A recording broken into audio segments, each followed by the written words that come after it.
on Independence Day, do you have any recollection of what that day was like? What happened that day? Or did you hear stories about what happened on that day? Well, people were rejoicing. In Saint Louis, we as cadet boys, of course, we marched into the street there were a lot of dignity, saying that this country is ours now. We will no longer sing the song of the French colonial army.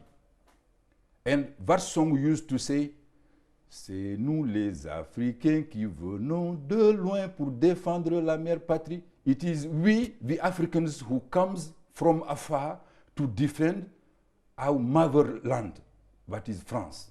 This used to be the song of the French colonial army for what they call the tirailleurs Senegalese, the French, the colonial army, soldiers. And we said, we'll no longer sing that. We'll sing our own national song.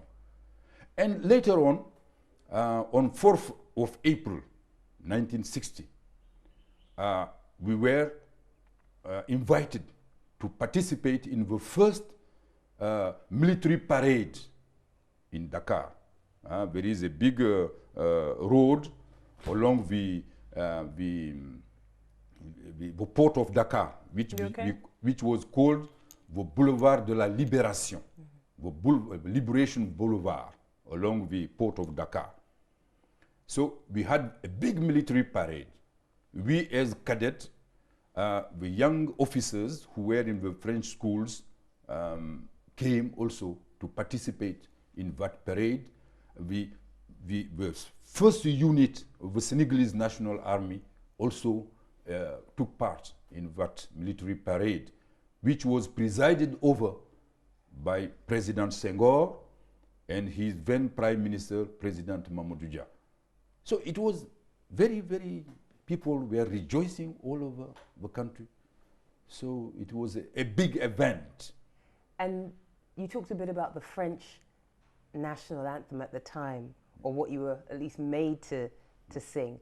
What about the Senegalese anthem? Yeah, of course, the Senegalese anthem was written by President Senghor. He is a poet.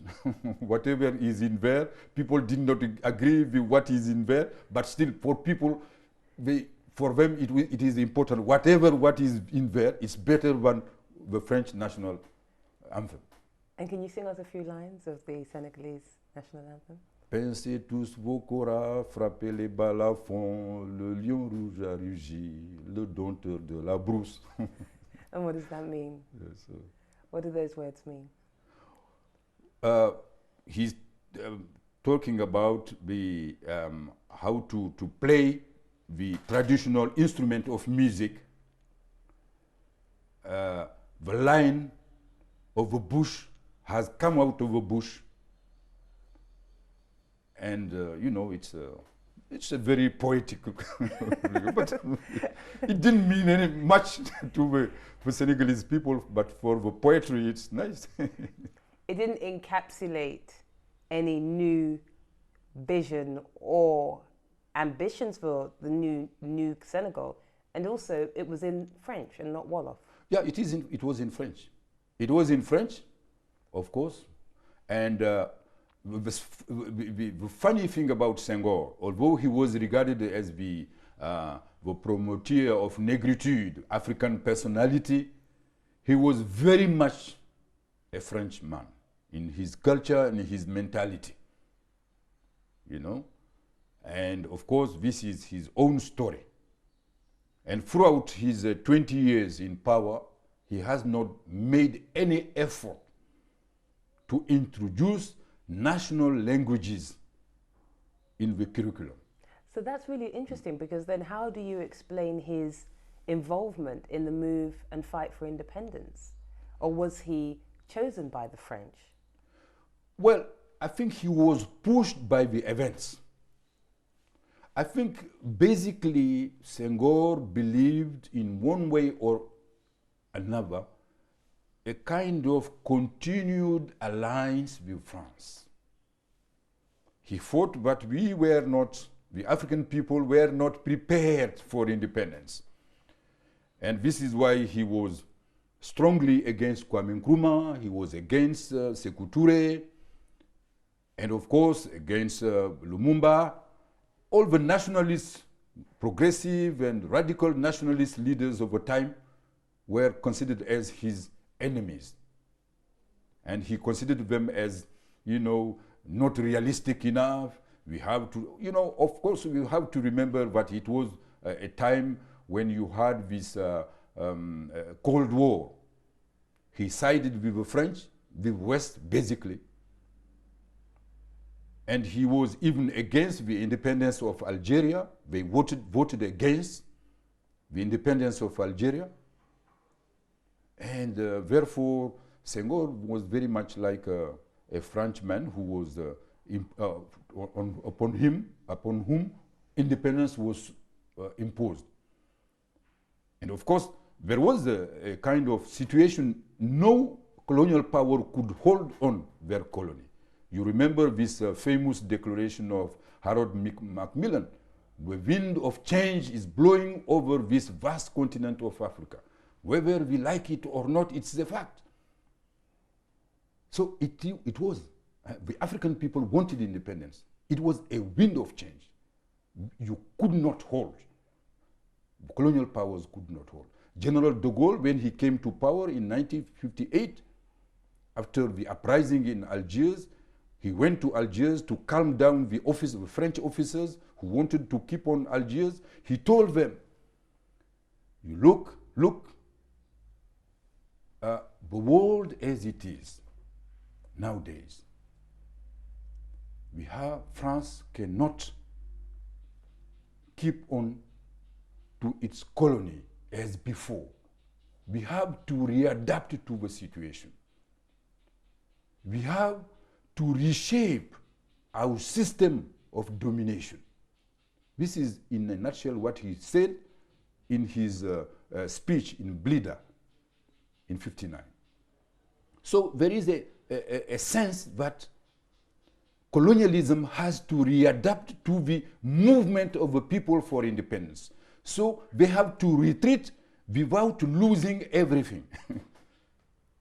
So it is independence in Senegal and in many other African countries came as a sort of event which came to as a meeting point between the movement for independence from the people, from the base of the people, and the necessity for the colonial powers and the elite, the moderate elite, to reshape the system of domination. Hence, independence has become neo-colonialism. So it did not change much. In the realm of the economy, the social system, the education system, some reforms were made basically. But fundamentally, the system remained. And what was Senghor afraid of? What did he fear about moving away from France? Well, from his outlook, his culture,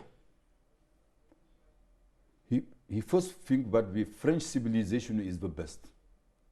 You know, remember this poem, he said he is praying for God,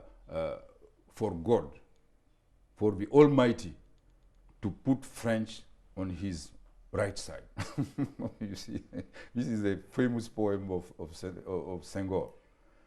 And he basically believes that the Western civilization is the best, the most advanced, the most rational. You know? So he had this culture. His generation, this part of that generation believes really they were overtaken by the colonial ideology. The idea about the inferiority of the colonized people and hence the superiority of the colonizer, basically. And therefore, for him, independence must not come, as they used to say, quickly. You have to go slow and start to learn more and more until such time as you master the technique of government, the technique of social engineering. You know, he didn't. But the events overtook them. 50 years on, 50 years since you were a 14-year-old cadet student with all these hopes and dreams and aspirations for this new place, this new beginning, have all those dreams, have all those hopes been realized? Well, what I must say, there are the basic feeling in most of these countries, not only here in Senegal as I see it, I live in it, but also most African countries, the disappointment is very, very, very strong among the ordinary people on several counts. In most countries, the economy is lagging behind. The education system is in continued crisis since 1960. Although the enrollment has increased, but the quality of education is not up to the expectations.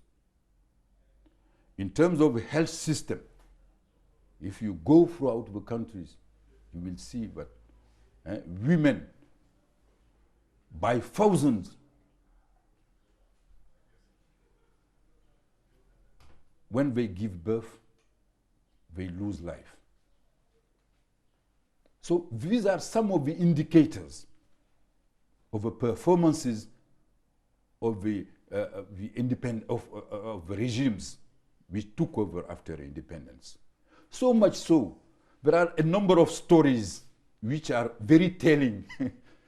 One day, President Senghor, when he was going around the country telling about the independence, and he was making a fiery speech about and saying that in 2000, Dakar will be like Paris. And the peasant came forward and said, when independence will end? So, which is a telling story. Another telling story, one day a group of young people went to the railway station in Dakar and looked at a group of monkeys in a cage, eating bananas and oranges, and baby monkeys drinking milk. And these young people who are unemployed, almost beggars, look at those monkeys and said, what are these monkeys doing here, having all these things to eat? Somebody tell them, they belong to a white man who is taking them to Europe. And he turns out and said, aren't they lucky, these monkeys? They are still in the hands of the whites, eating bananas, babies eating, drinking milk, etc. Et these are, stories which go around, but which are, telling about how the people see the performance of independence, the results. So basically, this is what people think. And of course, somehow the judgment is exaggerated, but it tells the level of disappointment.